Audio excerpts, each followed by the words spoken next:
প্রতিদিন রাতে আমার স্বামীর কাছ থেকে আমাকে বৈধভাবে ধর্ষণের শিকার হতে হয়। বিয়ের পর থেকে না চাইলেও প্রতি রাতে বিছানায় যেতে হয়। আমি হলাম তার ভোগের সামগ্রী। মাত্র 17 বছর বয়সে আমাকে বিয়ের পিঁড়িতে বসতে হয়েছে। আমি এই বিয়েতে রাজি ছিলাম না, তবুও বাবা চাচারা মিলে আমাকে জোর করে বিয়ে দিয়েছে। কত কেঁদেছি, পা পর্যন্ত ধরেছি, কারো পাথর মন গলাতে পারেনি। কত করে বলেছি আমি পড়াশোনা করতে চাই, নিজের পায়ে দাঁড়াতে চাই, কিন্তু কেউ আমার কথার মূল্য দেয়নি। তাদের একটাই কথা, মাইয়া মানুষেরা তো পড়াশোনা করতে নাই, বিয়ে দিমো, স্বামীর লগে সংসার করবা, বাচ্চা কাচ্চা পালবা, এই তোমাকে কাজ। আমাদের বংশে মাইয়া গোর 18 বছর হবার আগেই বিয়া দিয়ে দেয়, বুড়ি কইরা মাইয়া বিয়ে দেয় না। দেখো নাই তোমার ফুফুদের বোনদের 16 বছর হবার আগে বিয়ে দিয়ে দিয়েছে। আমি জান্নাত, ইন্টার প্রথম বর্ষে পড়ি। গ্রামের একান্নবর্তী পরিবারে আমার জন্ম। আমার পরিবারে মেয়েদের কোনো মূল্য নেই।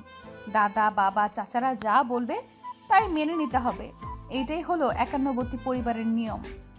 নিজে সবকিছু বিসর্জন দিয়ে আমার চেয়ে দ্বিগুণ বয়সী মানুষের সাথে বিয়ে দিয়েছে। বাবার একটা কথাই ছিল, টাকার কাছে বয়সটা কোনো ফ্যাক্ট না, টাকা হলেই সব কিছু মানিয়ে নেওয়া যায়। ছেলে জনতা ব্যাংকের ক্যাশিয়ার, সরকারি চাকরি, এমন ছেলে সবসময় পাওয়া যায় না। আজ হোক কাল হোক পরের ঘরে তো যেতেই হবে, সারা জীবন তো আর বাবার ঘরে থাকা যাবে না। আমি আমার বাবার কথা শুনে অবাক হয়ে যাই। বাবা একজন স্কুলের প্রধান শিক্ষক হয়ে তার তো এমন কথাটা শোভা পায় না। মেয়েরা হলো বাবা মার বোঝা, কথায় আছে না, কোলার গরু ঝোলারে দেয়, হেমনি আমারও বুড়া লোকের কাছে বিয়ে দিয়ে দিয়েছে। আমি এই বিয়েতে একদম খুশি না, লোকটিকে কেমন কেমন দেখায়। বিয়ের আগের দিন দাদি আমাকে শিখিয়ে দিয়েছিল বাসরাতে কিভাবে কি করতে হয়। শুনে মেজাজ গরম হয়ে গিয়েছিল, তবুও কিছু করার নেই, মুখ বুজে সব কিছু হজম করলাম। বিয়ে করে আমাকে নিয়ে শ্বশুর বাড়ি, ঘর ভর্তি অনেক মেহমান, সবাই হাসাহাসি করছে, কিন্তু আমার মনের মধ্যে বিন্দু মাত্র আনন্দ নেই। কয়েকজন মিলে আমাকে একটা রুমে নিয়ে যায়। রুমে ঢুকে দেখি বিছানাটা ফুল দিয়ে সাজিয়ে রেখেছে। বুঝতে পারলাম এইটাই বুঝি বাসর ঘর। এইটা বাসর ঘর ভাবলেই বুকটা হাহাকার করে ওঠে। বিছানায় বসে আছি, একাকী চিন্তা ভাবনায়, কিন্তু কার জন্য বসে আছি ভালো লাগছে না কিছুই। প্রতিটা মেয়ের স্বপ্ন থাকে এই বাসর রাতকে ঘিরে, হাজারো স্বপ্ন থাকে মনের ভেতরে। কারো স্বপ্ন পরিপূর্ণতা পায়, আবার কারো স্বপ্ন ভেঙে চুরমার হয়ে যায়। সারাদিন জার্নি করে আসাতে খুব ক্লান্ত লাগছে আমার। মাথাটার বাঁ পাশে চিনচিন করে ব্যথা করছে, চোখে প্রচণ্ড ঘুম পেয়েছে, ঘুমাতে পারলে ভালো লাগতো। হঠাৎ দরজা খোলার শব্দে বুঝতে পারলাম আমার স্বামী রুমে এসেছে। বুকের ভেতরে আচমকাই ভয় কাজ করছে, মনটা ছটফট করছে তার আগমনে। রুমের লাইট জ্বালিয়ে সেই টেবিলের কাছে গিয়ে গ্লাসে ঢেকে রাখা গরম দুধটা ঢকঢক করে অর্ধেকটা খেয়ে নিয়ে বাকি দুধটা গ্লাসে করে বিছানার উপরে এসে আমার দিকে বাড়িয়ে দিয়ে বলল, দুধটা খেয়ে নাও। দুধের গ্লাসটা হাতে নিয়ে ঢকঢক করে নাক বন্ধ করে খেয়ে নিলাম। দুধের গ্লাসটা আমার হাত থেকে নিয়ে টেবিলের উপরে রাখলো। আমি সেই সুযোগে দাদির কথা মতো বিছানায় দিয়ে নেমে তার পায়ে সালাম করলাম। আমাকে তুলে বিছানায় বসিয়ে তিনি বলল, জান্নাত, তুমি পড়াশোনা করে এসব সালাম করার রীতিনীতি চেঞ্জ করতে পারলে না? আমার সাথে চলাফেরা করতে হলে এসব গ্রামের চালচলন করা যাবে না। তোমাকে স্মার্টভাবে চলতে হবে। তুমি শুধু আমাকে খুশি রাখবে আর আমি তোমার সমস্ত চাহিদা পূরণ করব। জানো জান্নাত, একটা মেয়ে পারে একজন পুরুষের সমস্ত চাহিদা পূরণ করে তাকে সবসময় নিজের করে আগলে রাখতে। পুরুষদের তো একটাই চাহিদা, ওটা পূরণ করতে পারলে পৃথিবীর শ্রেষ্ঠ স্ত্রী হতে পারবে তুমি। বাসরাতে স্বামী নামক মানুষটির কাছ থেকে এমন কথা শুনে আমার এতটাই খারাপ লাগছিল যেটা কল্পনার বাহিরে। ইচ্ছে করছিল এখনই একে ডিভোর্স দিয়ে চলে যাই, কিন্তু আমাদের সমাজ বলে একটা কথা আছে, যার কারণে মুখ বুজে মেনে নিতে হবে। আমার সাথে আজকেই প্রথম তিনি কথা বলেছেন, আর প্রথম দিনেই তিনি বলে দিয়েছেন তার চাহিদা পূরণ করতে হবে। ভালোবাসা কি বাজারের পণ্য যে টাকা হলেই কেনা যায়? স্বামীর প্রতি স্ত্রীর ভালোবাসা আল্লাহর দান। একজন স্ত্রী তার সব কিছু উজাড় করে তার স্বামীকে ভালোবাসতে চেষ্টা করে, কিন্তু এটা কি শুনছি, নিজের চোখকে বিশ্বাস করতে পারছি না। জান্নাত, চুপ করে আছো কেন? কিছু বলছো না যে? রাত অনেক হয়েছে, চলো শুয়ে পড়ি। হুম। তুমি কি এত ভারী শাড়ি আর গহনা পরে ঘুমাবে? তাইলে তো আমার ঝামেলা হবে। কিসের ঝামেলা? বারে, আজকে তো আমাদের বাসর রাত, সেটা কি তুমি ভুলে গেছো? না। সোহান আমার হাতে একটা শপিং ব্যাগ ধরিয়ে দিয়ে বলল, এটার ভেতরে 2 পিস, একটা নাইটি আর পিল আছে। শাড়িটা চেঞ্জ করে এটা পরে এসো, আর ওষুধটা খেয়ে নাও। আমি জব নিয়েছি মাত্র 5 বছর, তাই এত তাড়াতাড়ি বাচ্চা নিতে চাচ্ছি না। প্যাকেটটা খুলে নাইটিটা হাতে নিতেই কেমন জানি লাগছে আমার। কোনোদিন এমন পোশাক পরিনি। তার উপরে পিল দেখে মেজাজ গরম হয়ে গেল। কি হলো, এমনভাবে তাকিয়ে আছো কেন? পরে নাও। লজ্জা শরমের মাথা খেয়ে অবশেষে শাড়ি খুলতেই সোহান বড় বড় চোখ করে আমার দিকে তাকিয়ে আছে। এইদিকে আমার তো লজ্জায় চোখ বন্ধ হয়ে যাওয়ার পালা। সোহান এসে পেছন থেকে জড়িয়ে ধরে বলল, ওয়াও জান্নাত, কি ফিগার তোমার, কি স্লিম তোমার পেটে। আমি তো পাগল হয়ে যাচ্ছি। ইচ্ছা করছে পেটের উপরে কিস করি। আমি হাত দিয়ে ব্লাউজের হুক খুলতে নিলে সোহান বাত সাধল। না জান্নাত, আমি খুলবো। সোহান ব্লাউজের হুক খুলতেই আমি পুরো স্তব্ধ হয়ে যাই। একে একে শরীরের সমস্ত কাপড় খুলে ফেলে আমার দিকে তাকিয়ে আছে সোহান। বিষয়টা আমার কাছে একদমই ভালো লাগছে না। একজন স্বামী বাসরাতেই তার স্ত্রীর দিকে এতটা কুনজরে তাকানোটা মানায় না। সোহান আমার আষ্টে পৃষ্ঠে জড়িয়ে আছে, মনে হচ্ছে আমাকে ছিঁড়ে খাবে। প্রথম রাতেই এই মানুষটার প্রতি আমার ঘৃণা জন্মে গেল। তার চোখের দিকে তাকাতেই মেজাজ গরম হয়ে যাচ্ছে, দাঁতে দাঁত কেটে স্তব্ধ হয়ে তাকিয়ে আছি। সোহান আমাকে ছেড়ে বিছানার উপরে যায়। নাইটি পরে তার সামনে দাঁড়িয়ে আছি। সে বালিশের উপরে হাত রেখে আমার দিকে তাকিয়ে আছে। আমার হাত ধরে বলল, দাঁড়িয়ে কেন? আমার কাছে আসো। আজ আমাদের বাসর রাত, স্বামী স্ত্রীর শ্রেষ্ঠ রাত এটা, যাকে আমি স্মরণীয় করে রাখতে চাই। আমার হাত ধরে নিজের কাছে টেনে নিল। আমার ঘাড় থেকে চুলগুলো সরিয়ে আলতো করে চুমু দেয়।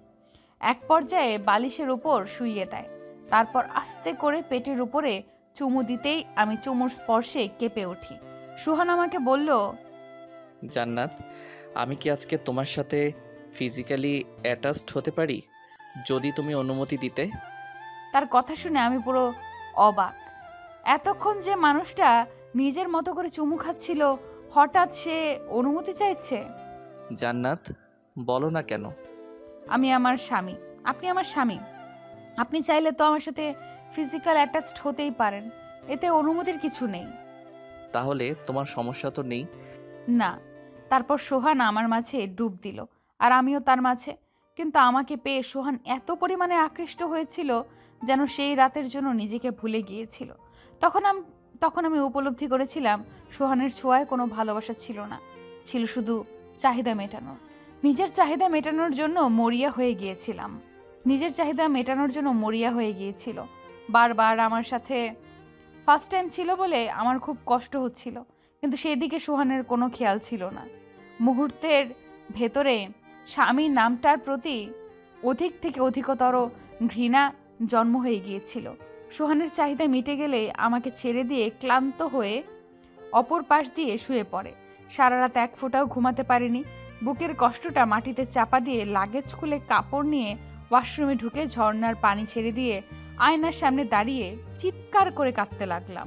দীর্ঘ 1 ঘন্টা পানির নিচে দাঁড়িয়ে থেকে চুলগুলো টাওয়াল দিয়ে পেঁচিয়ে ওয়াশরুম থেকে বেরিয়ে আসলাম। রুমে এসে দেখি সোহান বালিশের ভেতরে মুখ গুজে ঘুমোচ্ছে। আস্তে আস্তে রুমে ঢুকে ড্রেসিং টেবিলের সামনে বসে চুলগুলো আনমনে আঁচড়াচ্ছি। দরজায় ঠকঠক শব্দে সোহান আড়মোড়া দিয়ে উঠে দরজাটা খুলে দিল। সোহানের বড় বোন এসে বলল, তোর সাথে দেখা করতে নীলই এসেছে। তুমি ওকে বসতে বলো, আমি ফ্রেশ হয়ে আসছি। আপু চলে গেলে সোহান ওয়াশরুমে ঢুকে শাওয়ার নিয়ে বেরিয়ে এসে ড্রয়িং রুমে গেল। কেমন আছিস নিলয়? এই তো ভালোই। তুই যে বিয়ে করছিস আমাকে একটু জানালিও না। তুই এত হারামি কবে থেকে হলি? নিলয় প্লিজ, আমার কথাটা আগে শোন, তারপর তোর যা ইচ্ছা বলিস। মুখটা বাঁকা করে নিলয় বলল, হ্যাঁ বল, কি বলবি? বিয়েটা হঠাৎ করে হয়েছে, ইভেন আমি নিজেও জানতাম না। বিয়ের দিন জানতে পারি, তাই তোকে জানাতে পারিনি। এখন তুই বল, এখানে আমার দোষ কোথায়? তা অবশ্য ঠিক, হঠাৎ করে হলে জানানো সম্ভব হয় না, এটাই স্বাভাবিক। এখন বল তুই কি খাবি, গরম না ঠান্ডা? আমি কিছু খাবো না, মাত্রই নাস্তা করে চলে এসেছি। বিকেলে আবার জরুরি কাজে ঢাকার বাইরে যেতে হবে। আন্টি আঙ্কেল কেমন আছেন? মা ভালো আছেন, তবে বাবার শরীরটা একটু খারাপ। বয়স হয়েছে তো, শরীরে রোগ জমে গেছে। আমার কাজ শেষ করে ঢাকায় ফিরে বাবাকে আগে ডাক্তারের কাছে নিয়ে যাব। তাই কর। শোন, ভাবিকে একটু নিয়ে আয় তো, দেখা করে চলে যাব। ঠিক আছে, 2টা মিনিট অপেক্ষা কর, আমি গিয়ে নিয়ে আসছি। রুমে গিয়ে বলল, আমার সাথে একটু আসো তো, আমার বন্ধু তোমাকে দেখতে এসেছে। আমি মাথায় ঘোমটা দিয়ে বিছানা দিয়ে নামতে যাব, তখনই সোহান বলল, জান্নাত, তুমি এত বড় ঘুমটা টেনে আমার বন্ধুর সামনে যাবে, কি বলবে ও বলো তো? ভাববে আমি কত স্মার্ট, আর বউটা পুরাই। আর কিছু বলল না। মাথায় ঘোমটা দিয়ে পরপুরুষের সামনে যাওয়াটা আজকাল রীতি হতে পারে, কিন্তু ইসলামী মেয়েদের পর্দা করা ফরজ। এখন আপনি যখন বলছেন, তাহলে মাথায় ঘোমটা খুলেই যাব, কারণ স্বামীর আদেশ তো আর ফেলে দেওয়া যাবে না। বলে আমি সামনের দিকে পা বাড়ালাম। আমার পেছনে সোহান আসতে লাগলো। আমি গেস্ট রুমে ঢুকেই সোহানের বন্ধু নিলয় দাঁড়িয়ে যায়। সোহান নিলয়ের কাঁধে হাত রেখে বলল, তুই দাঁড়িয়ে গেলি কেন? কোনো সমস্যা হয়েছে নাকি? না, সমস্যা হয়নি। এ বুঝে আমার ভাবিজি। এই তো ভাবি, জানাতে এই হলো আমার বেস্ট বন্ধু নিলয়। আসসালামু আলাইকুম। ওয়ালাইকুম আসসালাম। ভাবি, নতুন পরিবেশে এত ভালো ঘুম হয়েছে তো। আমার বন্ধুটা কতটা স্মার্ট, তবুও গ্রামের মেয়েকে বিয়ে করেছে। তবে আপনার মতো এত সুন্দরী মেয়ে পেলে যে কেউ বিয়ে করবে, ইভেন আমি হলেও করব। সুন্দরী মেয়ে সব ছেলেরই পছন্দ করে। আসলে নতুন পরিবেশে কখনো মা বাবাকে ছেড়ে কোথাও রাত্রি যাপন করিনি, তাই রাতে ঘুমটা ভালো হয়নি। সকাল থেকেই কিছুটা মাথা ব্যথা করছে। ভাবি, আপনার চুলগুলো তো সব ভিজে চপচপ করছে। সকালে গোসল করেছেন বুঝি? নিলয়ের কথাগুলো শুনে একদম ভালো লাগছে না। কি ধরনের কথা বলছে সে? আর আমার স্বামী দাঁড়িয়ে দাঁড়িয়ে কথাগুলো শুনছে আর হাসছে। দাঁতে দাঁত কেটে নরম গলায় বললাম, গতকালকে সারাদিন জার্নি করে আসাতে খুব ক্লান্ত ছিলাম, তার উপরে অনেক গরম, তাই সকালবেলায় গোসলটা সেরে নিলাম। ও আচ্ছা। ভাবি, আমি ভাবলাম অন্য কিছু। সোহানকে হালকাভাবে ধাক্কা মেরে বলল, কি শালা, বাসরাতে কিছু করিসনি? আচ্ছা, আপনারা কথা বলেন, আমি রুমে যাচ্ছি, মাথা ব্যথা করছে। হারছি আর ইচ্ছে মতো গালি দিচ্ছি। এটা কি বন্ধু নাকি অন্য কিছু? আগে জানতাম মেয়েদের নাকি লজ্জা শরম কম, তাই 2টা বান্ধবী একসাথে হলে পরে হাজারো রকমের কথা নিয়ে আলাপ আলোচনা করে। কিন্তু এখানে তো দেখছি উল্টো। শরীরটা বড্ড খারাপ লাগছে। তার উপরে গতকালকে কিছু না খাওয়ার কারণে পেটের মধ্যে ইঁদুর দৌড়াচ্ছে। নিলয় সোহানকে বলল, তোর বউটা তো একদম কচি, বয়স তো মনে হয় 17 কি 18 হবে। এত পিচ্ছি মাইয়া তোর ওয়েট সামলাতে পারবে? সোহান বলল, হাসিস কেন বল আমাকে? জান্নাত পিচি হলেও খুবই সেক্সি। গতকালকে প্রথম দিনে আমার মন ভরিয়ে দিয়েছে। কি বলিস? কথাটা সত্যি? একদম। আমি নিজেও অবাক হয়ে গেছিলাম যে আমার ওয়েট মেয়েটা সহ্য করতে পারবে কিনা। প্রথমবার একটু সমস্যা হলেও পরে সব ঠিকঠাক ছিল। কয়েকবার মানে কি? বাসর রাতে এত? এই শালা, তুই কি আমার পরীক্ষা দিতে আসছিস? তোর না কাজ আছে, যা বাসায় গিয়ে সেগুলো কর। আমি জান্নাতের কাছে যাব। এখন তো তুই বিয়ে করেছিস, তাই সেখানে তো আর যাবি না। এখনও শিওর না, দেখা যাক সামনে কি হয়। বলেই সোহান বসা ছেড়ে উঠে চলে গেল। নিলয়কে বিদায় দিয়ে নিজের রুমে ঢুকে পেছন থেকে আমাকে জড়িয়ে ধরে সোহান। আমি পেছনে ফিরে সোহানকে দেখে বললাম, আপনার মোবাইলে টাকা আছে? আছে, কিন্তু কেন? বাবার কাছে কল দিব, খুব ইচ্ছে করছে কথা বলতে। ঠিক আছে, দাঁড়াও, আমি কল দিয়ে তোমাকে দিচ্ছি। সোহান কল দিয়ে আমাকে মোবাইলটা দিয়ে বলল, তুমি কথা বলো, আমি মায়ের কাছে যাচ্ছি। আচ্ছা। রিসিভ হতেই বাবার কথা শুনে হ্যালো বাবা বলতেই বাবা কেঁদে দিয়ে বলল, জান্নাত মা, কেমন আছিস তুই? শরীর ভালো তো? আমি কথা বলতে পারছিলাম না, কেমন জানি কষ্টে গলাটা আটকে যাচ্ছে। কাঁদো কাঁদো হয়ে বললাম, তোমাদের অনেক মনে পড়ে বাবা। আমি ভালো আছি, তোমরা কেমন আছো? জামাই কোথায়? মারে, নতুন জায়গা, নতুন পরিবেশ, সবার মন জয় করে চলবি। স্বামী যা বলবে তাই অক্ষরে অক্ষরে পালন করবি। তুই যাওয়ার পরে তোর মা অসুস্থ হয়ে পড়েছে, সারাদিনে কিছু মুখে দেয়নি। আজকে ডাক্তারের কাছে নিয়ে যাব। বাবা মায়ের কাছে দাও, কথা বলবো। সারা রাত ঘুমাতে পারেনি, একটু আগেই ঘুমিয়েছে। ঠিক আছে বাবা, ডাক্তার কি বলে আমাকে জানিও, এটা তোমার জামাইয়ের নাম্বার। হুম। বাবার সাথে কথা বলে ভীষণ খারাপ লাগছে আমার। মায়ের সাথে কথা বলার জন্য মনটা ছটফট করছে, খুব দেখতে ইচ্ছে করছে, কিন্তু এটা তো কোনোভাবেই সম্ভব না। সোহানের ছোট বোন সাথে এসে নাস্তা খেতে ডাক দিল। ভাবি, সবাই তোমার জন্য অপেক্ষা করছে। চলো। আমি মাথায় ঘোমটা দিয়ে ডাইনিং রুমে ঢুকলাম। সোহান আমার দিকে ভ্রু কুঁচকে তাকায়। আমি দেখেও না দেখার ভান করে চেয়ারে বসলাম। সোহানের মা একে একে সবাইকে নাস্তা বেড়ে দিয়ে তিনি আমার পাশে দাঁড়িয়ে আছেন। টেবিলে ভর্তি লোকজন। খুব লজ্জা লাগছে এতগুলো লোকের সামনে বসে খেতে, কিন্তু কিছু করার নেই। সোহান নাস্তা খেয়ে উঠে গেল। একে একে সবাই চলে যায়, আমি সবার শেষে রয়ে গেলাম। আমার খাবার দেখে সোহানের মা রহিমা বেগম বলল, কি রে মা, তুই তো কিছুই খাচ্ছিস না, তোর কি লজ্জা লাগছে? না মা, ঠিক আছি। সাথী এসে কাঁধের উপর হাত রেখে বলল, মা তুমি ঠিকই বলেছ, ভাবি মনে হয় ভীষণ লজ্জাবতী। আসলে ভাবি, তুমি আমার চেয়ে বয়সে ছোট, তবুও তোমাকে ভাবি বলতে আমার খুবই ভালো লাগছে। জানো ভাবি, তোমাকে প্রথম দেখেই বাবার খুব পছন্দ হয়। পরে যখন তোমার বয়সটা জানতে পারে তখন কিছুটা পিছুপা হয়ে যায়। তবুও বাবার কেমন জানি তোমাকে তার পুত্রবধূ হিসেবে মনে ধরেছে। তোমার এই কম বয়সের কথা ভাইয়াকে বললেই তো সে পুরো ক্ষেপে যায়। বাবাকে বলে আমি কোনো বাচ্চা মেয়েকে বিয়ে করতে পারবো না। যখন বাবা এক ধমক দেয় তখনই ভাইয়া রাজি হয়ে যায়। সাথীর কথা শুনে আমার খুব হাসি পায়, আবার কান্নাও আসে। যে মানুষটা এত কম বয়সী মেয়েকে বিয়ে করতে চায়নি, অথচ সে প্রথম দিনেই এইভাবে আচরণ করেছে, তাতে আমি মারা যেতেও পারতাম। সাথী, তুমি কি সবার ছোট? হ্যাঁ ভাবি, আমি সবার আল্লাদি। আমরা 4 ভাই বোন। ছোট ভাইয়া বিয়ে করে ভাবিকে নিয়ে আমেরিকাতে থাকে। বছরে একবার করে দেশে এসে বেশিটা সময় শ্বশুর বাড়িতেই কাটিয়ে দেয়। তাই তাদেরকে আমরা কেউই পছন্দ করি না। এক কথায় বলতে পারো, আমার ভাই হলো বউয়ের আঁচলের তলে লুকিয়ে থাকা শয়তান। রহিমা বেগম সাথীকে একটা ধমক দিয়ে বলল, এটা কি ধরনের কথা? বড়দের সম্পর্কে কিভাবে মন্তব্য করতে হয় জানিস না? আমাদের শিক্ষায় কি ভুল ছিল যার কারণে তুই এভাবে কথা বলছিস? সত্যি কথায় আমি আমার বাপকেও ছাড়ি না, আর সে তো আমার ভাই। এই মেয়েটা আমাদের মান সম্মান ধুলোয় মিশিয়ে দেবে। কথাটা বলেই তিনি চলে যান। সাথী, তুমি খুব প্রতিবাদী মেয়ে, তোমার কথাগুলো ভালো লাগছে। ভাবি, তুমি এত সুন্দর করে কথা বলো কিভাবে? আমার না হিংসে হচ্ছে। আচ্ছা, হিংসে করে লাভ নেই, তোমার কথা বলার ধরনও খুব সুন্দর। ভালোবাসা ভাবি। ও হ্যাঁ ভাবি, যা বলতে চাইছিলাম, বড় বোন সিলেটে থাকে। খুব আফসোস করেছে বিয়েতে আসতে না পেরে, কারণ দুলাভাই ছুটি পায়নি। তার বাবা মারা যাওয়ার সময় তার পাওনা ছুটি কাটিয়ে ফেলেছে। জুলাইয়ের আগে কোনো ছুটি নিতে পারবে না আর।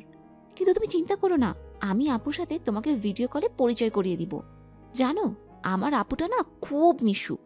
তোমাকে পেলে সে খুব খুশি হবে। ছোট ভাবিকে সে কত ভালো জানতো, নিজের বোনের মতো জানতো। আমাকে একটা কিছু কিনে দিলে তাকেও দিত।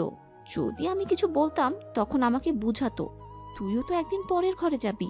তাই ঋতুর জায়গায় নিজেকে কল্পনা করে তারপর রাগ করতে আসিস। আমি তখন উপলব্ধি করতে পারলাম ভাবি। ভাবলাম আসলেই তো, একটা মেয়ে তার পুরো পরিবারকে ছেড়ে অচেনা একটা পরিবারে আসে। সেখানে যদি তাকে ভালোবাসা না দেওয়া হয় তাহলে তার দুঃখ রাখার মতো কোনো জায়গা থাকে না। সোহান দরজার সামনে দাঁড়িয়ে সাথীকে ডাক দিয়ে বলল, তোদের গল্প শেষ হয়েছে, তাহলে জান্নাতকে পাঠিয়ে দিস। সোহানের কথাটা আমার কাছে বেমানান লাগছে। বিয়ে হলো মাত্র একদিন, তার ভেতরে বোনের কাছ থেকে আমাকে ডেকে নিচ্ছে। তার লজ্জা না থাকতে পারে, কিন্তু আমার তো আছে। রুমে এসে দেখি পায়ের উপর পা তুলে বিছানায় শুয়ে শুয়ে পা দুটো নাড়াচ্ছে। রুমে ঢুকতে ঢুকতে সোহানকে উদ্দেশ্য করে জিজ্ঞেস করলাম, জান্নাত, তোমার কি বুদ্ধিশুদ্ধি লোপ পেয়েছে নাকি? তুমি ডাইনিং টেবিলে এভাবে এত বড় ঘুমটা টেনে দিয়ে গেছো কেন? শোনো, এটা তোমার গ্রামের পরিবেশ না। আমাদের সোসাইটি আর তোমাদের সোসাইটি একরকম না।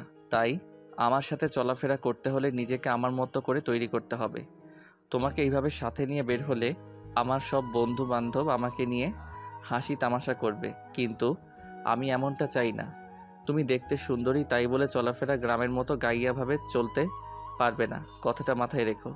কিছু বলবেন? দেখুন, আমি গ্রামের পরিবেশে বড় হয়েছি, তাই শহরের মতো নিজেকে বানাতে অনেকটা সময় লাগবে। এখন আপনি যদি বলেন এই মুহূর্তে আমাকে তারা এনে দাও, আমি কি এটা আদৌ পারবো না, কারণ তারা এনে দেওয়া আমার পক্ষে সম্ভব না। তেমনি আমি নিজেকে পরিবর্তন করার চেষ্টা করব, কিন্তু সফল হব কিনা জানি না। জান্নাত, তোমাকে তৈরি হতেই হবে, কারণ আমার সমাজে একটা মূল্য আছে। আমি একটা সরকারি ব্যাংকের ক্যাশিয়ার, সবাই আমাকে স্যার বলে ডাকে। আর সেই স্যারের বউ যদি এখনকার সময়ে বিশাল লম্বা ঘুমটা দিয়ে চলাফেরা করে, তাহলে সেটা কেমন লাগবে তোমার দৃষ্টিতে বলো? জানি অনেক খারাপ লাগবে, কিন্তু আমাকে বিয়ে করার সময় আপনি তো জানতেন আমি গ্রামের মেয়ে, তখন কেন এসব ভাবেননি? কারণ তোমাকে দেখে আমি দুনিয়া ভুলে গেছিলাম, যার কারণে মাথায় কিছুই কাজ করেনি। কিন্তু এখন আফসোস হচ্ছে যে আমি হয়তোবা ভুল করেছি, বিশাল ভুল, যার মাসুল সারা জীবন আমাকে বয়ে বেড়াতে হবে। স্বামী নামক জন্তুটার কাছ থেকে এমন কথা শোনার পরে আমার পায়ের নিচের জমি ফাঁকা হয়ে গেছিল। আমার তো সব কুল শেষ হয়ে গেছে। আমার জীবনটা আমার পরিবার নষ্ট করে দিয়েছে শুধুমাত্র একজন সরকারি চাকরিজীবী ছেলে দেখে। কিছুক্ষণ বাদে সোহান আলমারি খুলে কাপড় বের করে রেডি হচ্ছে। আমি তার দিকে তাকিয়ে আছি। ঘড়ির দিকে আর চোখে তাকিয়ে দেখি 8:50 বাজে। মনে মনে ভাবলাম এত সকালবেলা রেডি হয়ে কোথায় যাচ্ছে? জিজ্ঞেস করব? না থাক, যদি আবার উল্টোপাল্টা কিছু বলে। আমি খাটের সাথে হেলান দিয়ে শুয়ে আছি, মুখটা জানলার দিকে ফিরিয়ে রেখেছি। সাথেই খক খক করে কাশি দিয়ে রুমে চা নিয়ে আসলো। সোহানকে রেডি হতে দেখে বলল, ভাইয়া তুমি এত সকালে রেডি হয়ে কোথায় যাচ্ছ? ব্যাংকে যাব। আজকে তুমি ব্যাংকে যাবে মানে?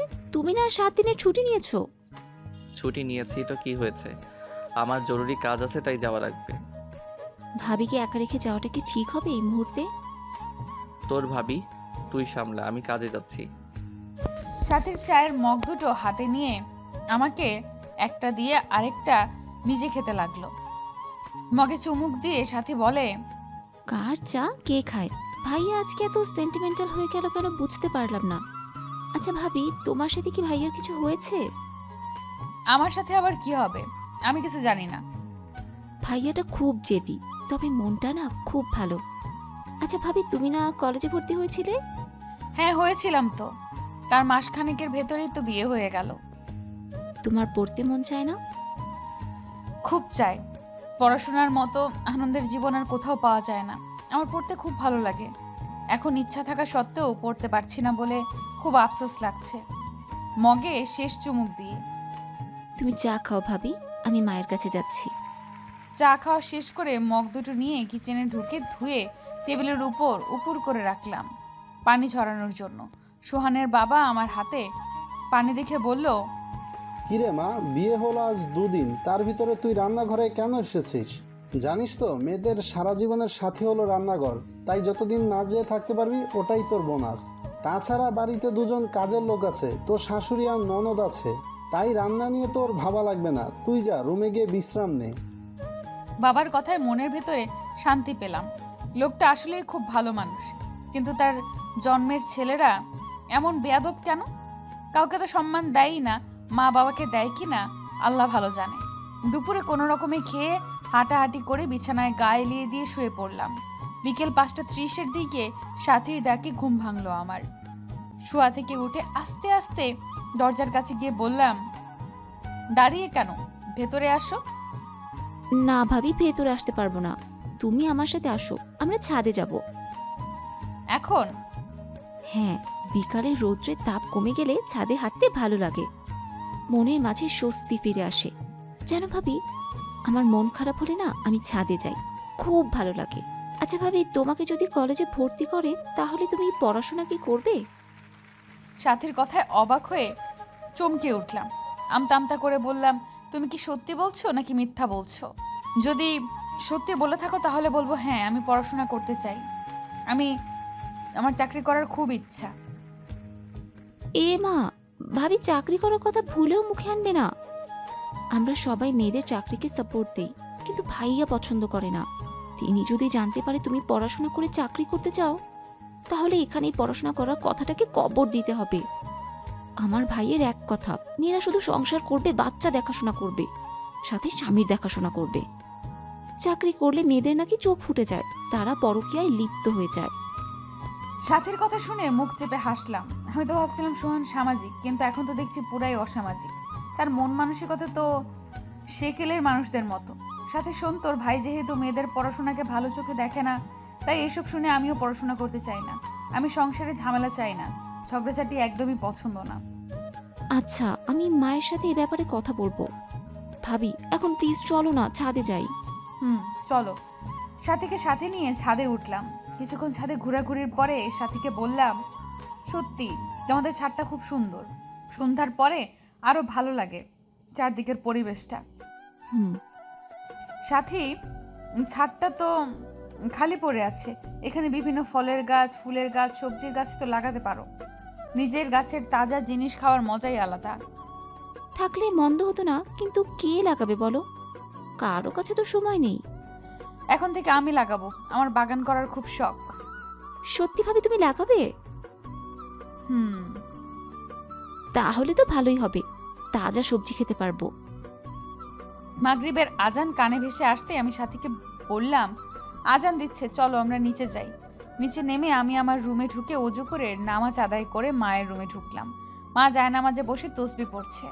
আমি আমার আওয়াজ শুনে কিছুক্ষণ পরে বলল, জান্নাত, কিছু বলবি? না, একা একা রুমে ভালো লাগছে না, তাই আপনার সাথে গল্প করতে চলে আসলাম। বেশ তো, তুই তোর রুমে গিয়ে বস, আমি কিছুক্ষণ পরেই তোর কাছে আসছি। আচ্ছা মা। কিছুক্ষণ পরে মা ট্রেতে করে খাবার নিয়ে এসে বিছানার উপর রাখলো। মা, আপনি এসব কেন করলেন? আমার তো পেট ভরা। সেই দুপুরবেলা কাকের ঠোঁটে করে ভাত খেয়েছিস, সেগুলি কি এখনো তোর পেটে আছে? বেশি কথা না বলে ফলগুলো খেয়ে নে। মায়ের কথা মতো ফল খাওয়া শুরু করলাম। মা কফি খেতে খেতে বলল, জান্নাত, তোর সাথে আমার কিছু কথা ছিল। জি মা, বলুন। আমি যদি তোকে কলেজে ভর্তি করি তাহলে তোর আপত্তি আছে?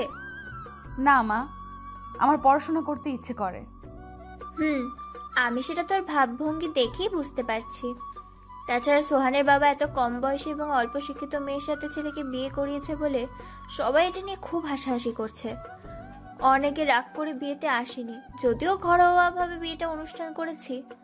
সোহানের ছোট ভাইয়ের কথা তো সাথী তোকে বলেছে, তবুও আমি আরেকটু বলছি।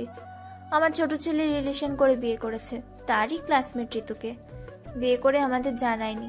বিয়ের 5 বছর পর যখন সজল আমেরিকাতে চাকরি হয়, তখন আমরা বিষয়টা জানতে পারি।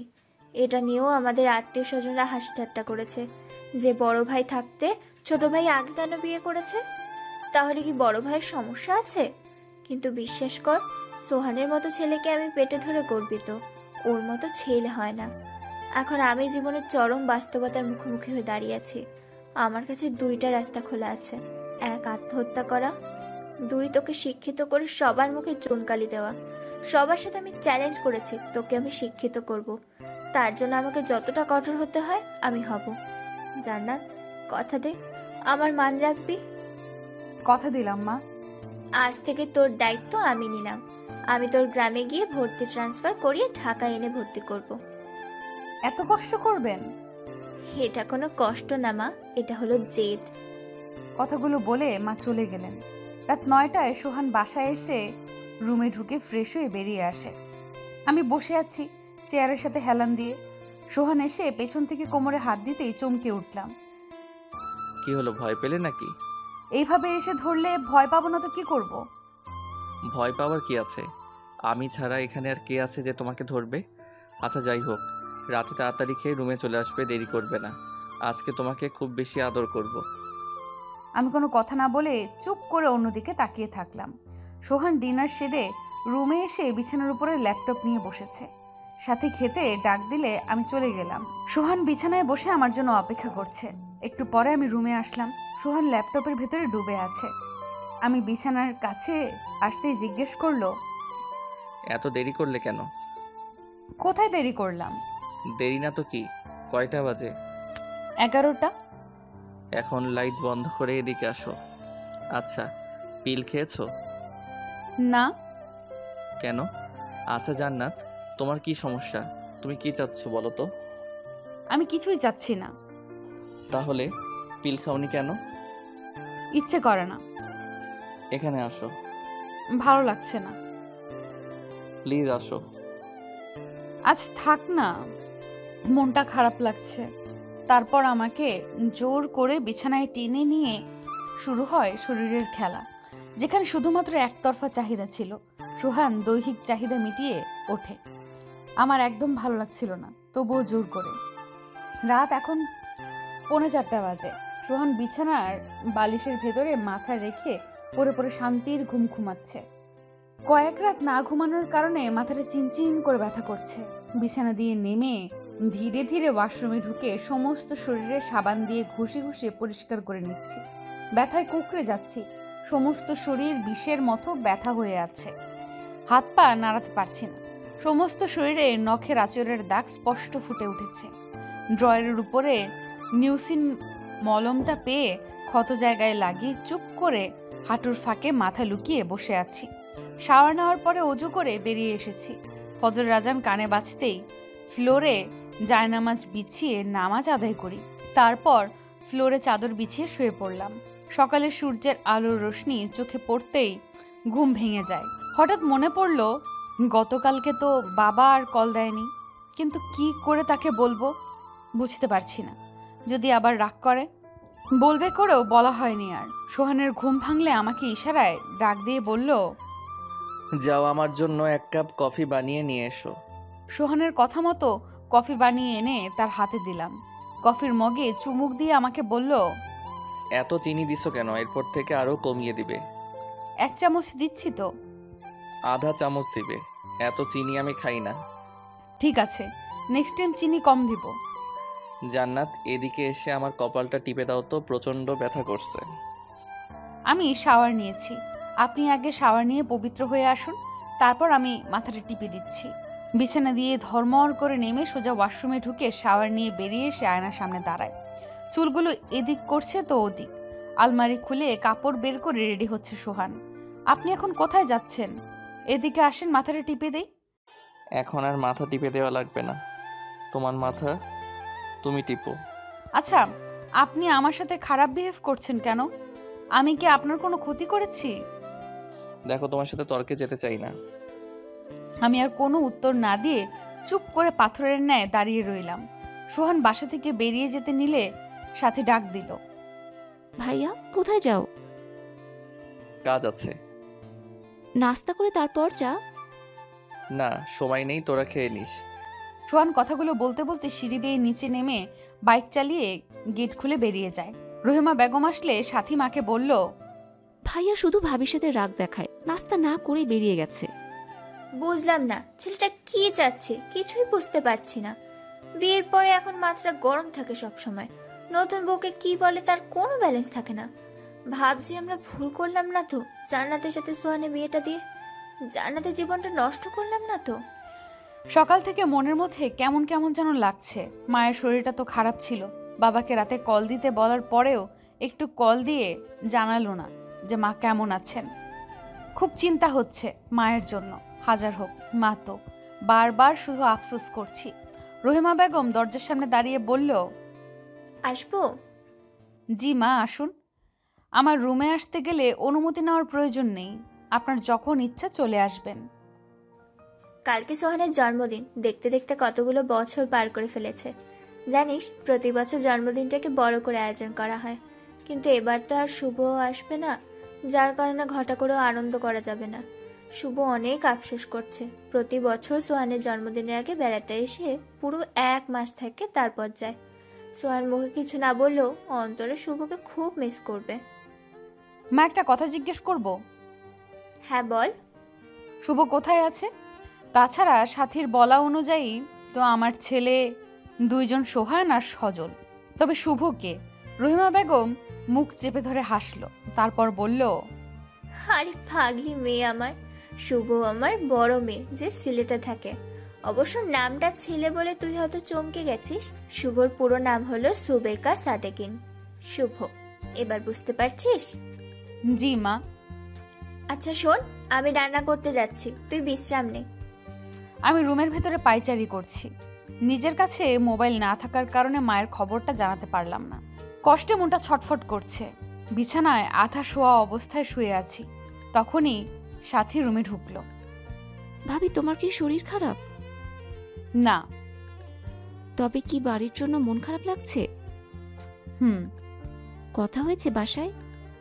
গতকালকে কথা বলেছিলাম বাবার সাথে, তখন শুনেছি মায়ের শরীরটা খারাপ। সন্ধ্যার পরে ডাক্তার দেখাবে বলেছিল, কিন্তু এখন পর্যন্ত জানাতে পারেনি। আমার তো আর মোবাইল নেই, যার কারণে এখন চিন্তা হচ্ছে। ও আচ্ছা, এই কথা। তুমি একটু অপেক্ষা করো, আমি মোবাইল নিয়ে আসছি। ঠিক আছে। সাথে রুমে গিয়ে নিজের মোবাইলটা নিয়ে এসে বলল, ভাবি নাম্বারটা বলো, আমি কল দিয়ে দিচ্ছি তোমাকে। আমি নাম্বারটা দিয়ে হাতের নখ কাটতে লাগলাম আঙুল দিয়ে। চিন্তায় মাথাটা ছিঁড়ে যাচ্ছে। বাসার নাম্বারটাতে কল দিয়ে বলে, নাও ভাবি, কথা বলো। মোবাইলটা কানের কাছে ধরে রিসিভ হতেই বললাম, বাবা মা কেমন আছে? এখন একটু ভালো, তুই কেমন আছিস? আলহামদুলিল্লাহ। কিন্তু বাবা, তুমি গতকালকে আমাকে কল দিয়ে জানাওনি কেন? জানো সারা রাত আমি কত চিন্তায় কাটিয়েছি। মায়ের কাছে দাও, কথা বলবো। অনেক ঝামেলার ভেতরে ছিলাম, তাই তোকে কল দিতে পারি। দিলারা, নাও জান্নাতের সাথে কথা বলো। আসসালামু আলাইকুম মা, কেমন আছো? হ্যাঁ মা। কথা বলার সময় আয়নাতে লক্ষ্য করলাম সোহান দরজার কাছে দাঁড়িয়ে আছে। তবুও তাতে ভ্রুক্ষেপ না করে মায়ের সাথে কথা বলতে থাকলাম। ভাইকে দেখে সাথী রুম থেকে বেরিয়ে যায়। সোহান গুটিসুটি পায়ে এসে পেছন থেকে জড়িয়ে ধরে কাঁধে চুমু দেয়। সোহানের দিকে তাকিয়ে ইশারায় বললাম, একটু পর কথা বলছি। সোহান বুঝেও না বোঝার ভান করে আমাকে শক্ত করে জড়িয়ে ধরে। সোহানের আদরে থাকতে না পেরে মাকে বললাম, মা তুমি তাহলে বিশ্রাম নাও, আমি পরে আবার কল দিব। কল কেটে সোহানের দিকে ফিরতেই সোহান আমার ঠোঁটে তার ঠোঁট ডুবিয়ে দিল। একটু পরে ছেড়ে দিয়ে বলল, কালকে সন্ধ্যার পরে বাইরে ঘুরতে যাব, রেডি থেকো। আচ্ছা। রাতে ডিনার করে রুমে এসে দেখি সোহান ল্যাপটপের মধ্যে ডুবে আছে। আমি যে কখন রুমে এসে তার পাশে শুয়ে পড়েছি সেদিকে তার কোনো ভ্রুক্ষেপ নেই। আমি সোহানের দিকে তাকিয়ে দেখি ল্যাপটপ দেখছে আর মুচকি মুচকি হাসছে। বিষয়টা লক্ষ্য করেও কিছু না বলে চুপ করে চোখ বন্ধ করে রাখি। প্রায় ঘন্টাখানেক পরে চোখ খুলে দেখি সে এখনও ল্যাপটপের ভেতরে ডুবে আছে। এবার আর চুপ না থেকে ল্যাপটপের দিকে তাকাতেই সোহানের হুঁশ আসে আর সাথে সাথে ল্যাপটপটা বন্ধ করে দেয়। কি ব্যাপার, আপনি আমাকে দেখে ল্যাপটপটা বন্ধ করে দিলেন কেন? কি করছিলেন এতক্ষণ বসে? কি আর করব, অফিসের কাজ করছিলাম। অফিসার কাজ করলে চেহারার রং এলোমেলো হয়ে গেল কেন? আপনি কি কিছু লুকাচ্ছেন? জান্নাত, তোমার কি মাথাটা গেছে নাকি? কি সব উল্টাপাল্টা বলছো? কি লুকাবো? আসলে তুমি যে গ্রামের মেয়ে সেটা তোমার কাজকর্মে বোঝা যায়। এসব নোংরা মানসিকতা ছেড়ে ভালো হও। আমি আর সোহানকে কিছু না বলে ওপাশ ফিরে শুয়ে পড়লাম। মধ্যরাতে কারো হাতের স্পর্শে চমকে উঠলাম। চোখ মেলে তাকিয়ে দেখি রুমটা অন্ধকার। ভয়ে ওপাশ ফিরছি না।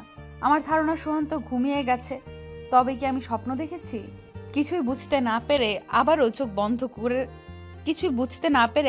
বন্ধ করলাম।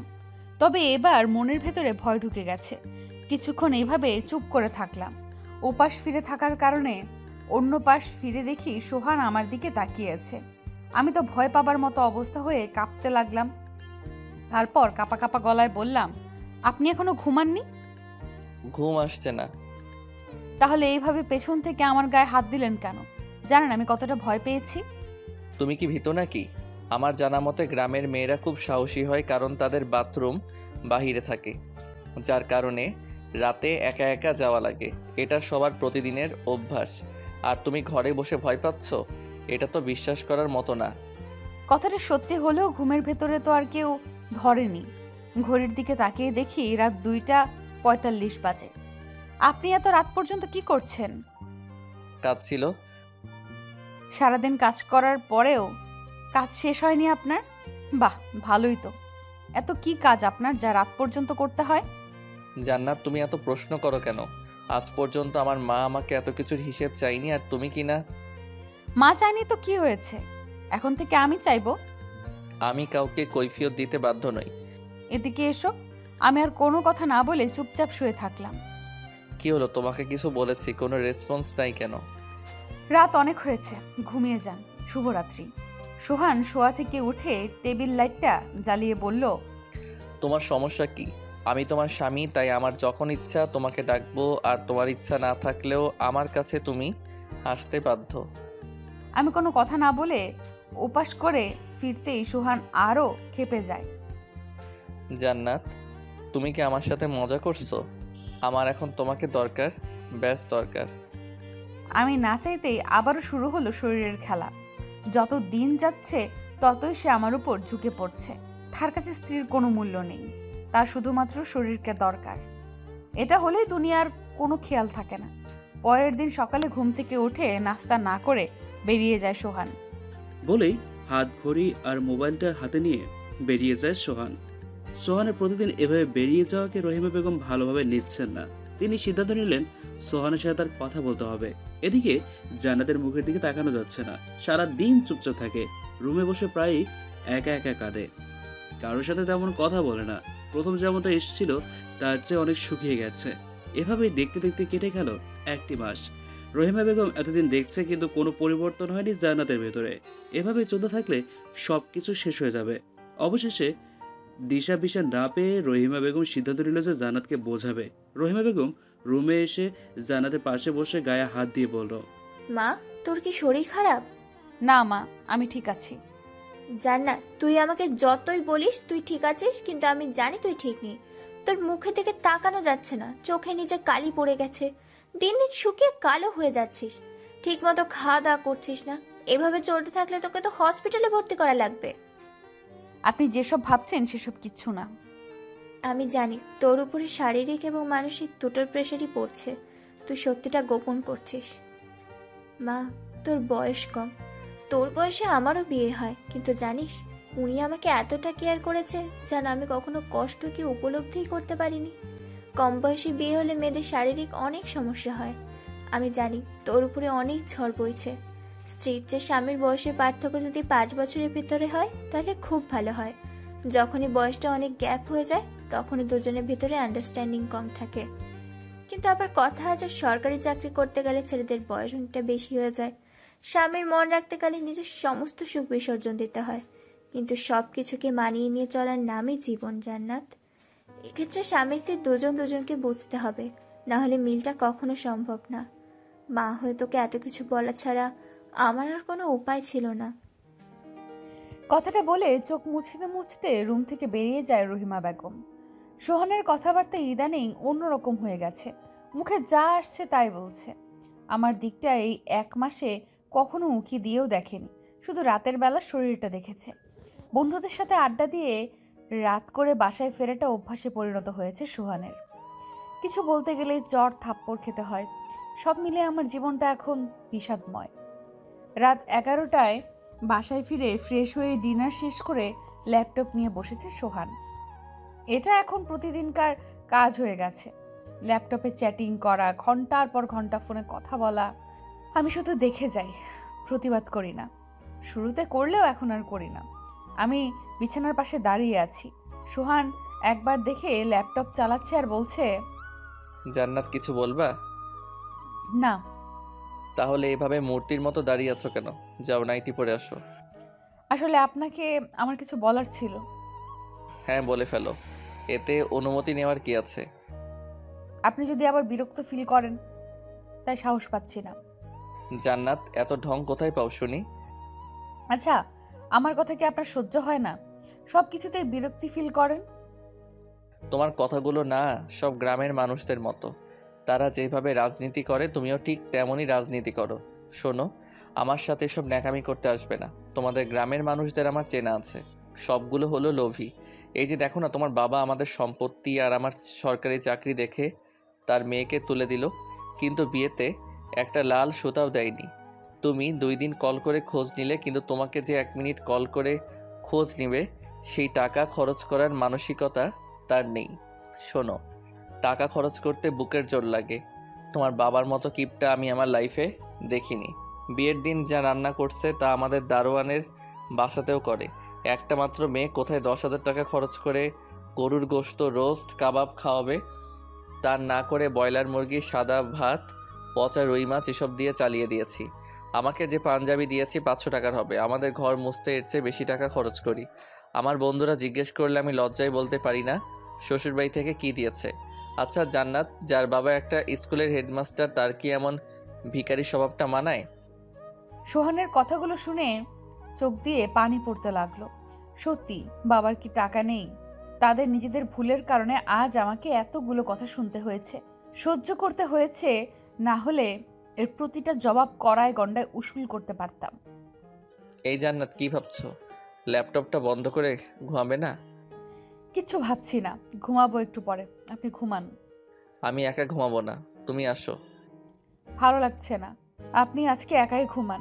আজকে আর তোমার খোরাক মেটাতে পারবো না, একদমই মন নেই। যদি ভালো লাগবে কালকে। মানে? মানেটা সহজ, আজকে আপনার সাথে সেক্স করতে পারবো না। আমাদের বিয়ের পরে পিরিয়ডের কয়েকদিন বাদে প্রতিদিনই না চাইতো আপনার ভোগের শিকার হয়েছি, কিন্তু আজকে আর পারবো না। সরি। সরি বললেই সব কিছু সমাধান হয়ে যায় না, কাছে আসো। ছি সোহান, ছি। লুচ্চামির একটা সীমা থাকে। তুমি তো সেক্স ছাড়া কিছুই বোঝো না দেখছি। এত শরীরের ছাঁচ তোমার। যদি এতই ছাঁচ থাকে তাহলে পতিতালয়ে যাও, নতুন নতুন মেয়েদের শরীর পাবে। সোহান এবার খেপে গিয়ে আমার গালে থাপ্পড় বসিয়ে দিয়ে বলল, পতিতালয়ে গেলে কি তোকে বিয়ে করতাম? সেখানের বেশ্যাদের 200 টাকা দিলেই সারা রাত কাভার করে দেয়, আর তোর পিছনে এত টাকা খরচ করছি, তবু তুই এসব বলছিস? শোন, তোর শরীরটা কি সোনায় বাঁধানো যে কাছে যেতে গেলে ন্যাকামি করিস? গেলাম না তোর সোনায় বাঁধানো শরীরের কাছে। কথাটা বলে বালিশ নিয়ে রুম থেকে বেরিয়ে যাওয়ার জন্য পা বাড়াতে আমি বললাম, 1 মিনিট দাঁড়ান। সোহান থমকে দাঁড়ায়, সামনে তাকিয়ে, কি বলবে জলদি বলো। আপনার তোর বেশ্যাদের সম্পর্কে খুব ভালো জ্ঞান আছে দেখছি। তাদের কাছে যাতায়াত আছে বুঝি? না হলে বেশ্যাদের রেট কত জানলেন কি করে? আসলে আপনারা পুরুষ জাতটাই হলো নোংরা। নিজের বউ থাকতেও অন্যের বউকে সুন্দরী মনে হয়। ঘৃণা লাগছে এটা ভেবে আপনার মতো একটা বাজে মানুষ আজ আমার স্বামী। আপনার ভাগ্য ভালো আমার বাবা ভালো মানুষ না, কারণ আমি ছিলাম তাদের গলার কাটা। তাই যার তার হাতে তুলে দিয়ে এখন তারা শান্তি মতো ঘুমাচ্ছে। তবে আল্লাহর কাছে বিচার দিলাম, আমার সাথে যে যতটুকু করবে তার ফল সে আজ না হোক কাল পাবেই। একটা কথা মনে রাখবেন, আল্লাহ ছাড় দেয় কিন্তু ছেড়ে দেয় না। সোহান বালিশ নিয়ে সোজা ড্রয়িং রুমের সোফার ওপর শুয়ে পড়লো। মনে মনে জান্নাতকে গালি দিচ্ছে। এটা কি বউ নাকি অন্য কিছু? কত বড় বড় কথা বলে, খালি কলস বাজে বেশি। এমন ভাব নিচ্ছে মনে হচ্ছে কোটিপতি বাবার একমাত্র সন্তান। পুরুষরা যা ইচ্ছা তাই করবে, তাতে মেয়েদের এত চলে কেন বুঝি না। সেক্সটা মেয়েদের জন্য আজকাল পান পাতার মতো সস্তা হয়ে গেছে। টাকা ছাড় তো মেয়ে হাজির। বিয়ে করে হাত পায়ে শিকল বাঁধার চেয়ে বিয়ে না করাই ভালো। সব কিছু তো আজকাল ফ্রিতেই পাওয়া যায়। বউ দরকার হলে ফ্রিতে আনতাম, 6 মাস পর পর নতুন নতুন বউ পেতাম। পুরাতন জিনিস প্রতিদিন ভালো লাগে না, যেমন এক তরকারি প্রতিদিন স্বাদ লাগে না। বালিশের ভিতর মুখ গুজে দিয়ে ঘুমিয়ে পড়ল সোহান। কথাটা শুনে সোহান রুম থেকে বেরিয়ে যায়। বাবার উপরে পাহাড় সমান অভিমান নিয়ে নীরবে চোখের জল ফেলছি। আজ বাবার কারণে আমাকে এত অপমান সহ্য করতে হয়েছে। মেয়ে বলে জন্ম হয়ে কি পাপ করেছি? সমাজের মানুষগুলো খুব বাজে। মেয়েদের কোনো মূল্য নাই এদের কাছে। এরা শুধু মেয়েদের প্রয়োজনে ব্যবহার করতে জানে। যখন দরকার পড়বে বিছানায় নিয়ে গিয়ে নিজের চাহিদা মিটিয়ে শুয়ে পড়বে। সন্তান জন্ম দেওয়া পর্যন্ত তাদের দায়িত্ব শেষ। তার শুধু টাকা দিয়ে সবকিছু পরিমাপ করে। মেয়েদের প্রতি দয়া মায়া ভালোবাসা কিছুই নেই। জীবনটা আজ তেজপাতা হয়ে গেছে। নিজের ভবিষ্যৎ চিন্তা করতে গেলে সামনে দেখি শুধুই পানি। পানিতে নামলে ডুবে যেতে হবে। এত কিছু চিন্তা করতে করতে কখন যে ঘুম চলে আসে বুঝতেই পারলাম না। সোহানের মা পানি খেতে উঠে সোহানকে সোফায় ঘুমোতে দেখে মনটাই খারাপ হয়ে গেল তার। সোহান তো আগে এমন ছিল না, বিয়ের পরে এমন করছে কেন? হ্যাঁ, কাল সকালে সোহানের সাথে কথা বলতে হবে বিষয়টা নিয়ে। অল্প থাকতেই সমাধান করা ভালো। সূর্যের আলোয় পর্দা ভেদ করে চোখে পড়তেই ঘুম ভেঙে গেল আমার। চোখ মুছতে মুছতে বিছানা থেকে ওয়াশরুমে ঢুকলাম। ফ্রেশ হয়ে বেরিয়ে এসে ডাইনিং রুমে গিয়ে দেখলাম সোহান সোফার উপরে ঘুমাচ্ছে। ডাইনিং রুম থেকে সোজা রান্নাঘরে ঢুকলাম।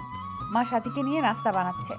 সাথী আমাকে দেখে হেসে বলল, আসসালামু আলাইকুম ভাবি, কেমন আছো? দাঁড়িয়ে কেন, এদিকে আসো। ওয়ালাইকুম আসসালাম। সাথী, জান্নাতের সাথে কিছু কথা ছিল, তুই কিছুক্ষণ পরে আয়। ঠিক আছে। জান্নাত, দাঁড়িয়ে কেন, এদিকে আয়। আমি মাথা নিচু করে আস্তে আস্তে মায়ের কাছে গিয়ে মাকে জড়িয়ে ধরলাম। জান্নাত, কি হয়েছে? সোহানের সাথে রাগারাগি করেছিস? জান্নাত, একটু ধৈর্য ধর মা, দেখবি সবকিছু ঠিক হয়ে যাবে। জানি না মা কি ঠিক হবে, তবে এতটুকু বুঝতে পারছি আমার জীবনটা নষ্ট হয়ে গেছে। রহিমা বেগম নিজেকে সামলে নিয়ে আমাকে সান্ত্বনা দিয়ে বলল, জান্নাত, তুই রুমে যা, আমি নাস্তা সাথীকে দিয়ে পাঠিয়ে দিচ্ছি। আমি রুমে চলে এসে আয়নার সামনে বসলাম। রহিমা বেগম সোহানের কাছে গিয়ে ডাক দিয়ে বলল, এই সোহান, কত বেলা হয়ে গেছে জানিস না? ওঠ, ফ্রেশ হয়ে নাস্তা করে নে। আর ভরা দিতে দিতে সোফার উপরে উঠে বসলো সোহান। হাই তুলে ঘড়ির দিকে তাকিয়ে বলল, মা আজ তো শুক্রবার, এত তাড়াতাড়ি ডাকলে কেন? একটু ঘুমাতেও দাও না শান্তি মতো। সবাইকে অশান্তিতে রেখে তুই শান্তিতে ঘুমোতে চাস কেন? আগে সবাইকে শান্তি দিস, তারপর নিজের শান্তি খুঁজতে আসবি। মা তুমি এই সকালবেলা কী সব শুরু করছো? আমি আবার তোমাদের অশান্তিতে কখন রাখলাম? না, তুই তো খুব শান্তিতে রেখেছিস। আচ্ছা, তোকে একটা কথা বলি, যদিও মা হিসেবে বলাটা আমার ঠিক না, তবুও তোর কীর্তি কলাপে বলতে বাধ্য হলাম। তোর বয়সের সাথে জান্নাতের বয়সের অনেকটা তফাৎ। জান্নাতের বয়সটাও অনেক কম, তার উপরেও খুবই দুর্বল। তাই তোকে অনুরোধ করছি, মেয়েটার সাথে কখনো জোর করিস না। পারলে ভালো করে বুঝিয়ে নিজের করে নিস, দেখবি জীবনটা ভালো হবে। মা হিসাবে আমার যতটুকু দায়িত্ব ছিল তোকে বললাম। আশা করি তুই কোনো বাচ্চা না, অবশ্যই বুঝতে পারবি। সোহান মায়ের কথার কোনো উত্তর না দিয়ে ওয়াশরুমে ঢুকলো। ওয়াশরুম থেকে বেরিয়ে নিজের রুমে ঢুকে আর চোখে জান্নাতকে দেখছে। আমি জানালার গ্রিল ধরে বাইরে তাকিয়ে আছি। সোহান এসে পাশে দাঁড়িয়ে বলল, জান্নাত, তোমার আর আমার সাথে কি হচ্ছে না হচ্ছে এসব মা জানলো কিভাবে? নিশ্চয়ই তুমি বলেছো। দীর্ঘশ্বাস নিয়ে বললাম, আপনার কি মনে হয় মাকে আমি বলেছি? কেন, মায়ের কি চোখ নেই নাকি আপনার মতো অন্ধ? আপনি কি করতে চাচ্ছেন একটু বলবেন প্লিজ? আমি প্রতিদিন এসব ঝামেলা ঝগড়া এসব ভালো লাগছে না আমার। আপনি আপনার মতো করে থাকেন, আমি আমার মতো। আপনার অনেক টাকা পয়সাওয়ালা পরিবারের সন্তান। আপনি অনেক টাকা পয়সাওয়ালা পরিবারের সন্তান। গ্রামের পরিবেশে বড় হয়েছি, তাই শহরের কালচার সম্পর্কে আমার তেমন কোনো ধারণা নেই, আর নেওয়ার দরকারও মনে করি না। সোহান একটা কথার উত্তর না দিয়ে রেডি হয়ে বেরিয়ে যায়। যাওয়ার সময় সাথী বলল, ভাইয়া আজ তো শুক্রবার, কোথায় যাচ্ছ? সোহান কোনো কথা না বলে চলে যায়। আমার শরীরটা ভালো লাগছিল না, তাই শুয়ে পড়েছি রুমের লাইট অফ করে। সাথে এসে দুবার ডেকে যাওয়ার পরেও খাইনি। সাথীকে বলেছি খিদে নেই, যখন লাগবে খেয়ে নিব। চোখ বন্ধ করে শুয়ে শুয়ে ফেলে আসা দিনগুলোর কথা মনে করে চোখের জল ফেলছি। আচমকায় সোহান এসে পাশে শুয়ে পড়ে আমাকে জড়িয়ে ধরে। অনেকক্ষণ ধরে গায়ের ভেতরে ঢুকে গলায় চুমু দিচ্ছে। কিছুক্ষণ পর সোহানকে বললাম, কি হয়েছে, এভাবে বিরক্ত করছেন কেন? বিরক্ত করছি মানে? তো কি করছেন, দেখছেন না আমি শুয়ে আছি? তাহলে পেছন থেকে।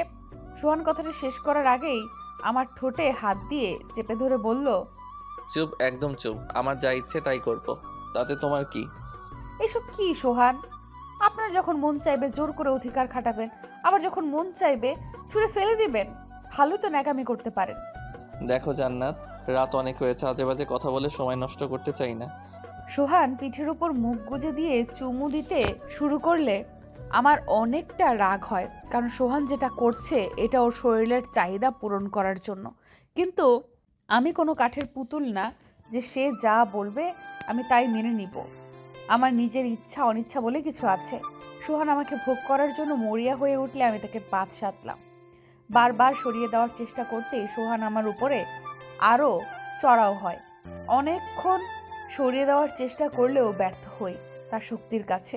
না চাইতেও আবারও বৈধ ধর্ষণের শিকার হতে হয় স্বামীর কাছে। সোহান যখন মরিয়া হয়ে ওঠে তার চাহিদা মেটাতে, তখন আমার চোখে তার প্রতি ঘৃণা তীব্র থেকে তীব্রতর হতে থাকে। হ্যাঁ, সবাই বলবে স্বামী যদি কাছে যেতে চায় তাহলে তাকে বাধা দেওয়া যাবে না। স্বামীর প্রতি এক্সট্রা কেয়ার নিতে হবে যাতে তার কোনো কিছুর কমতি না হয়। তাহলে আমি বলবো, বিয়ে করলেই কি একটা মেয়ে তার স্বামীর ভোগের পাত্রী হয়ে যায়? তার নিজস্ব কোনো মতামত নেই? মেয়েরাই কি শুধুই স্বামীর বিছানার পণ্য? তার যখন ইচ্ছা হবে ঘুমাবে, আর চাহিদা পূরণ হয়ে গেলে গায়ে হাত তুলবে, খারাপ বিহেভ করবে? এটা কেমন ভালোবাসা?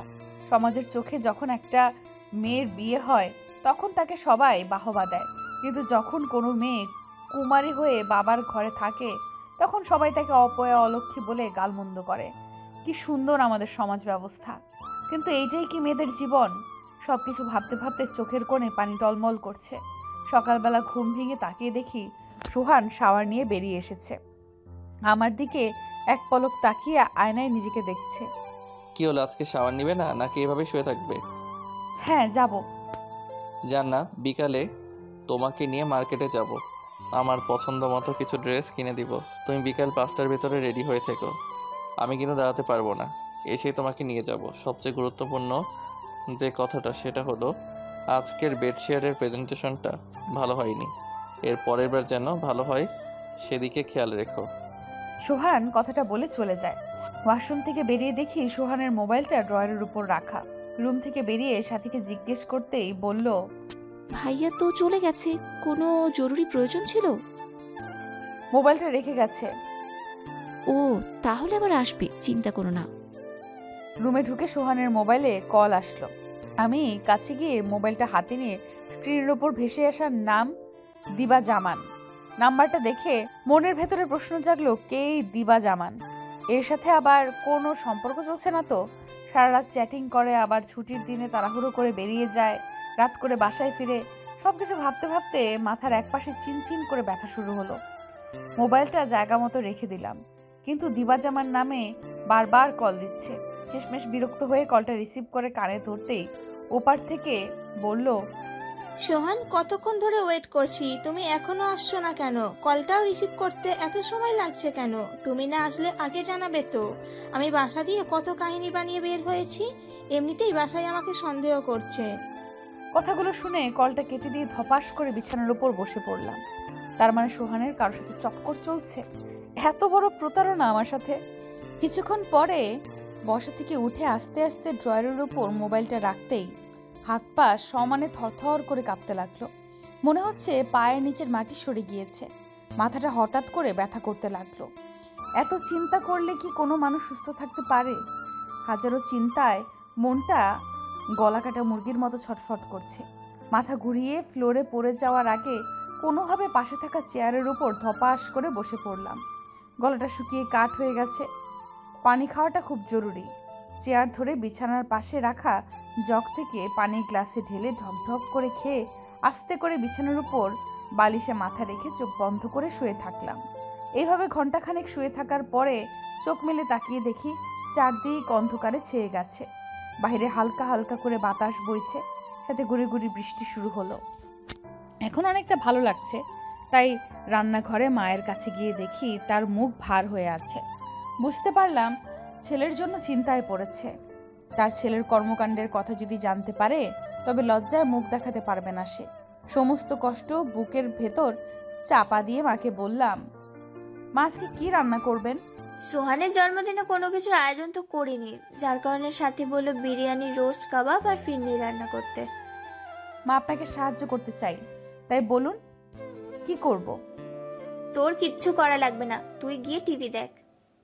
একা একা টিভি দেখতে ভালো লাগে না। নতুন জায়গা তো তাই এমন লাগছে, তবে কিছুদিন গেলে ঠিক হয়ে যাবে। জান্নাত, আমি তোর বাবাকে কল করে বলে দিয়েছি বোর্ডে গিয়ে যেন তোকে ট্রান্সফার করে আমাদের এখানে কলেজে করিয়ে দেয়। যত টাকা লাগে আমি দিব তোকে। আপনার ছেলে কিছু বলবে না? সেটা আমি ম্যানেজ করে নিব, তুই শুধু পড়াশোনাটাকে নিয়ে ভাব। মায়ের কথা শুনে আনন্দে চোখের কোণে পানি চলে এসেছে। মা দেখার আগেই চোখের পানি মুছে নিয়ে নীরবে রান্নাঘর থেকে বেরিয়ে ড্রয়িং রুমে টিভি অন করে বসলাম। রিমোট দিয়ে একের পর এক চ্যানেল ঘোরাচ্ছি, কিন্তু দেখার প্রতি কোনো আগ্রহ পাচ্ছি না। তবুও চ্যানেল ঘুরিয়েই যাচ্ছি। কিছুক্ষণ ঘোরানোর পরে টিভি অফ করে ওয়াশরুমে ঢুকলাম। ঝর্ণার নিচে হাত পা মেলে দিয়ে বসে আছি পানির নিচে।